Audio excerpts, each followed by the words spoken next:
नमस्कार, मैं डॉक्टर विनय श्रीवास्तव इस समय जापान के हिरोशिमा शहर में हूँ। वो हिरोशिमा जिस पर द्वितीय विश्व युद्ध के दौरान अमेरिका ने न्यूक्लियर बॉम्ब गिराया था और वो शहर पूरा बर्बाद हो गया था। आज मैं उसी शहर में हूँ।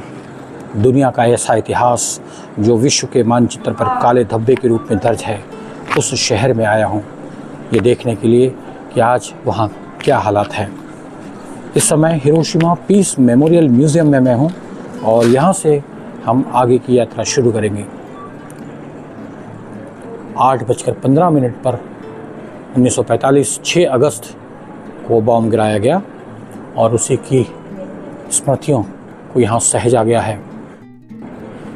हिरोशिमा के इस म्यूज़ियम में, जो कि पीस मेमोरियल म्यूज़ियम है, मैं डॉक्टर विनय श्रीवास्तव आपको उस इतिहास से रूबरू कराने के लिए आज इस म्यूज़ियम में ले चलता हूँ। आइए मेरे साथ। यहाँ पर एक परमानेंट एग्जीबिशन है इस म्यूज़ियम में जो उस इतिहास का साक्षी है, उस इतिहास के बारे में सारी जानकारी हमें प्रदान करती है। यहाँ से इस एग्जीबिशन की शुरुआत होती है। Hiroshima before the bombing. Bomb गिरने से पहले हिरोशिमा शहर की क्या स्थिति थी, वो हिरोशिमा इस एग्जीबिशन में यहाँ दिखलाया गया है। एक नॉर्मल शहर था, जीता जागता शहर था, बस्तियाँ थीं, लोग थे, शांति से जीवन चल रहा था। उस समय कई फैक्ट्रियाँ थीं यहाँ पर, कई कर्मचारी थे, व्यस्त बाज़ार थे, घनी बस्तियाँ थीं, स्कूल थे, अस्पताल थे और भी जीवन जीने के तमाम साधन थे। स्विमिंग पूल थे, ये स्कूल था, बच्चे खिलखिलाते थे।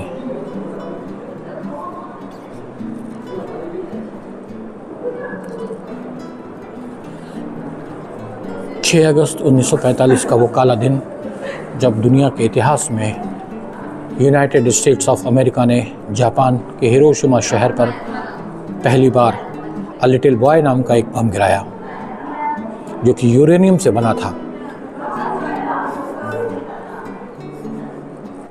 और बम गिरने के कुछ मिनटों के अंदर शहर की हालत बद से बदतर हो गई। लेकिन कुछ इमारतें सुरक्षित बची रहीं और लगभग पूरा शहर खंडहरों में तब्दील हो गया।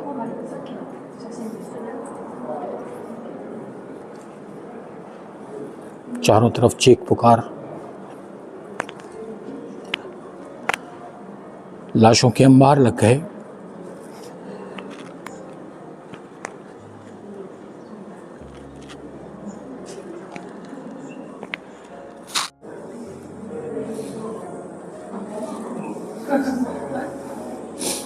लाशें जलकर भस्म हो गईं, बिल्डिंग तबाह हो गई, खंडहरों में बदल गई।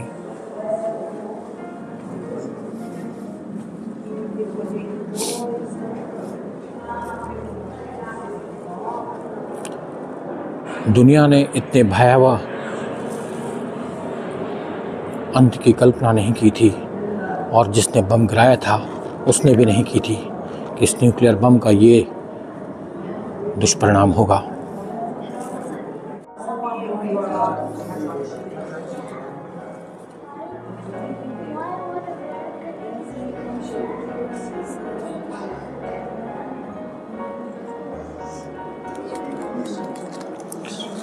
एक 1,40,000 लोग इसमें मारे गए, इस न्यूक्लियर एक्सप्लोजन में। दरअसल हिरोशिमा से पहले कुदे में, जो कि यहाँ से कुछ दूरी पर स्थित है, एक आर्मी कैंप है, एक आर्मी सेंटर है। बम तो वहाँ गिरना था, लेकिन किसी कारण से वहाँ ना गिर करके हिरोशिमा को चुना गया, जो कि कुदे से कुछ दूरी पर है।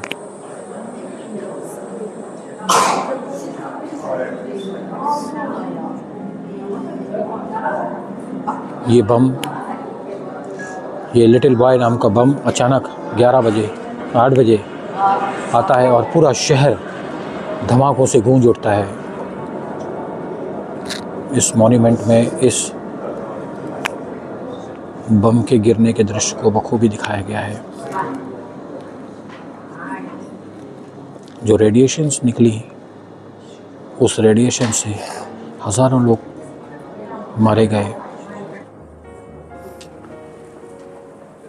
इस घटना में केवल 1,40,000 लोग मारे ही नहीं गए, जो बच गए वे भी किसी न किसी गंभीर बीमारी का शिकार हो गए।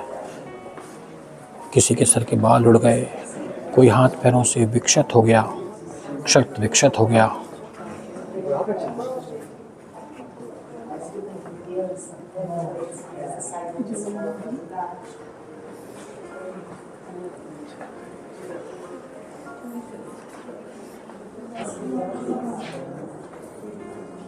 ये उस हादसे की तस्वीरें हैं।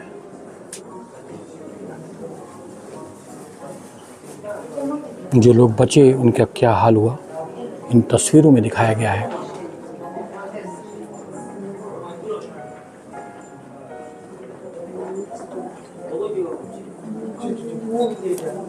परमाणु बम गिरने की विभीषिका क्या होती है, हम केवल शब्दों में पढ़ते हैं, लेकिन इन चित्रों में उस विभीषिका को बहुत मार्मिक तरीके से दिखाया गया है।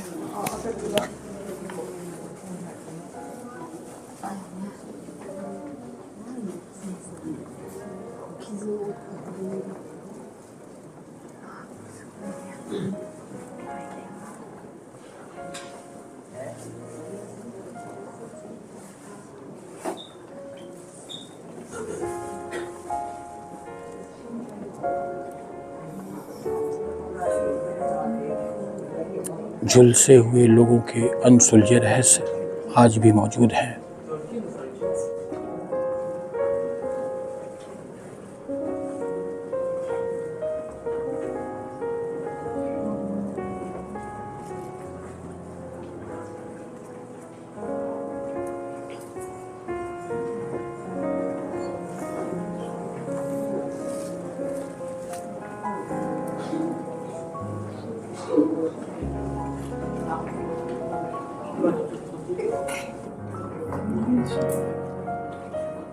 परमाणु बम की विभीषिका के बाद जो रिलीफ कैंप लगाए गए थे, उसकी क्या दुर्दशा हुई।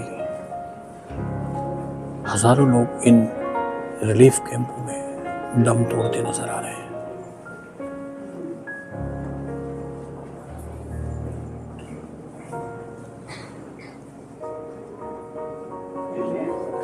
Relief and rescue activities. परमाणु बम के बाद हिरोशिमा में इन कैंपों में रेस्क्यू एक्टिविटीज के चित्र यहाँ पर दिखाए जा रहे हैं। वो रोते बिलबिलाते बच्चे,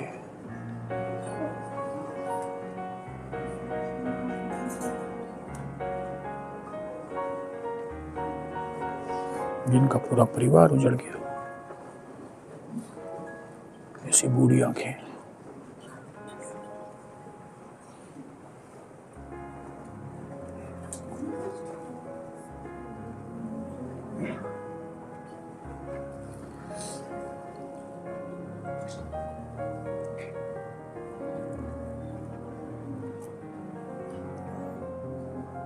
जो लोग बच गए उनके शरीर में विभिन्न प्रकार की व्याधियां, विभीषिकाएं हो गई।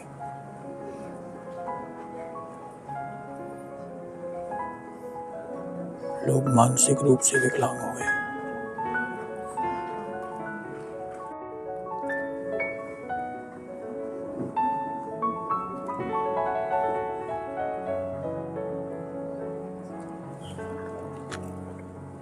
असहनीय दर्द के शिकार लोग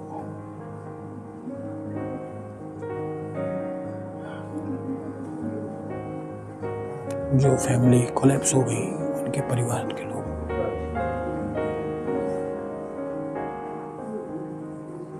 इसके बावजूद भी रिकवरी की होप लोगों में बरकरार रही।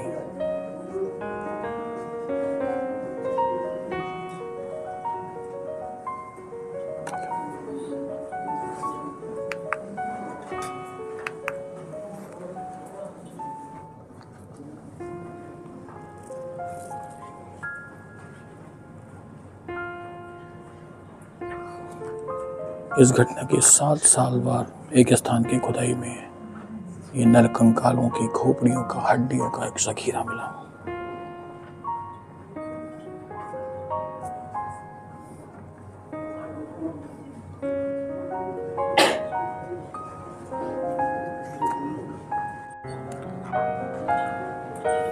इस व्यक्ति की 8 स्थानों पर सर्जरी हुई।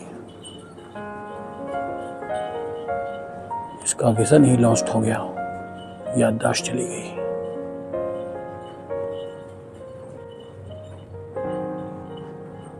सब कुछ उजड़ने के बाद भी जिंदा रहा।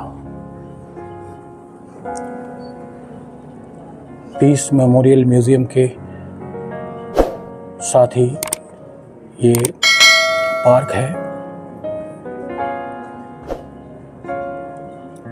जो कि उन मारे गए लोगों की याद में बनाया गया है। हिरोशिमा पीस मेमोरियल म्यूज़ियम में तमाम सारी ऐसी तस्वीरें, ऐसे वीडियोस और ऐसी पुस्तकें हैं जिनसे उस विभीषिका का पूरा डिटेल विवरण प्राप्त होता है और ये बहुत विशाल म्यूज़ियम है।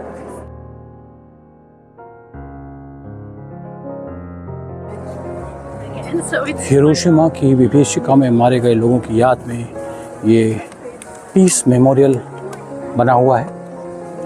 म्यूज़ियम के बिल्कुल पास में ही पार्क है और पार्क के मध्य में ये पीस मेमोरियल बना हुआ है। लोग यहाँ आते हैं, वर्शिप करते हैं और उस हादसे में मारे गए लोगों के प्रति श्रद्धांजलि अर्पित करते हैं, डोनेशन देते हैं और उनकी आत्मा की शांति के लिए प्रार्थना करते हैं।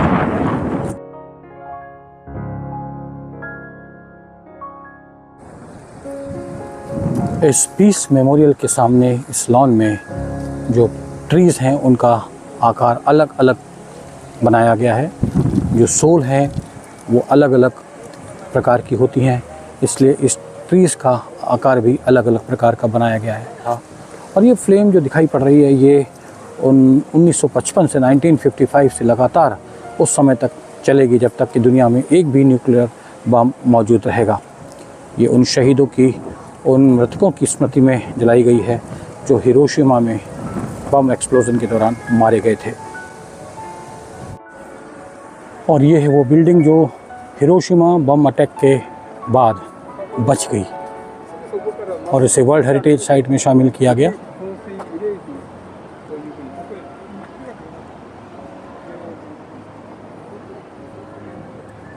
हालांकि थोड़ा बहुत रिकंस्ट्रक्ट किया गया है उसके मूल ढांचे को सुरक्षित रखने के लिए।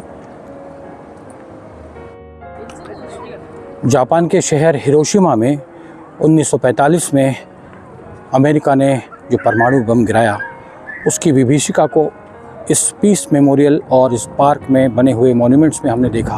और मेरे पीछे की जो ये इमारत है ये उसका जीवंत प्रमाण है। 1,40,000 लोगों के मारे जाने के बावजूद भी हज़ारों व्यक्ति बाद में विभिन्न प्रकार की बीमारियों का शिकार हो गए, शारीरिक और मानसिक रूप से अपाहिज हो गए और जो बचे वे भी किसी काम के नहीं रहे और जापान का ये शहर पूरी तरह से बर्बाद हो गया। लेकिन वक्त ने जापान के इसी शहर को मुख्य धारा में वापस लेकर के आए और आज हिरोशिमा जापान के प्रमुख पर्यटन स्थलों में शामिल है और फिर से उठ खड़ा हुआ है। जीवन है चलने का नाम। मैं डॉक्टर विनय श्रीवास्तव अपने साथ अपनी सहयोगी डॉक्टर आशा के साथ इस हिरोशिमा के पीस मेमोरियल म्यूज़ियम और पीस मेमोरियल पार्क से ये वीडियो आपको दिखा रहा हूँ और उम्मीद करता हूँ कि मेरे हिस्टोरिकल वर्ल्ड टूरिज़्म चैनल पर आप इसे ज़रूर देखेंगे, अधिक से अधिक सब्सक्राइब करेंगे, लाइक करेंगे और शेयर करेंगे। इतिहास का ये अध्याय, इतिहास का ये लाइव वीडियो आपको दूसरी जगह नहीं मिलने वाला। तब तक के लिए विदा।